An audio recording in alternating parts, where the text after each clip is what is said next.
Well, Seth, certainly the houses are moving fast, and of course, the leadership or the government is, of course, trying to rush with time to kind of gather information.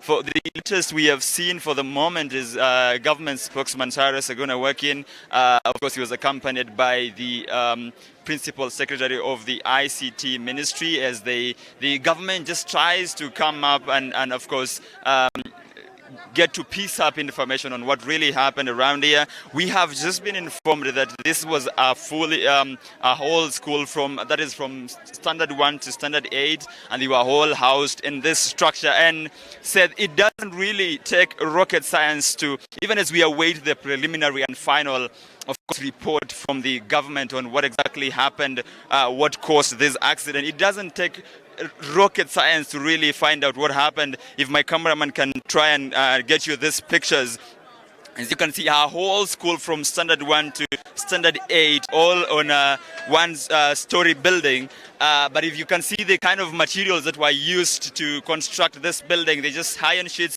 and poorly constructed cement. Look at this. This is the kind of floor that the students that were sitting on the first floor were sitting in. This is just pure, some little cement, of course, mixed with some bit of wire mesh, and that is what formed the first floor of this building, while the sides were covered with iron sheets. So it's really, it doesn't really take, we still wait. The government says it will give us a report on what really caused the collapse of the building. But even in the meantime, from the eyes, you can see that this was really the cause of it, and some of the parents who have spoken to us have indicated that this is something they were a bit concerned before. Well, we could not ask them why they perhaps did not move out their children from the school, because as my colleague said that informed you earlier, this is the only school around the area, and of course this is where most of the pupils used to of course come to get their education. And as I had informed you, part of the submissions that we received from the parents is that they have, of course, allow us to get you another shot. Of course, the chaos here continues by the members of the public. They continue to show their displeasure with the government machinery here, especially that is the area MP Kiarie John, who, of course, they continue to boo and chant. The area MCA has already been chased away, and the members of the public continue their hard stance that they want the MP out of this place immediately. But of course, being the local leader, he has to be around here to continue, of course, in consultations with the government or leaders or officials from the Ministry of Education who have been here. And for the moment, my colleague Seth Olale also has another interview. Seth. Thank you so much. I have an update from a parent, actually, Mr. George Meshach Nabuto. And Meshach, just kindly move towards me. And Meshach, of course, okay, right now is that the area MP John Kiarie is being whisked from this particular area. And just to tell you again is that the area MP, Dagoretti South MP John Kiarie, is being whisked from this particular area, and there's a lot of reactions from the members of the public, a lot of anger. They don't want political leaders to them. Remember that even the area MCA, Peter Wahina also came here earlier on, but you know the residents didn't want any. The residents actually chased him away, and right now the area MP John Kiarie is being just accorded heavy security because of what is happening here. The residents don't just want any political statements, but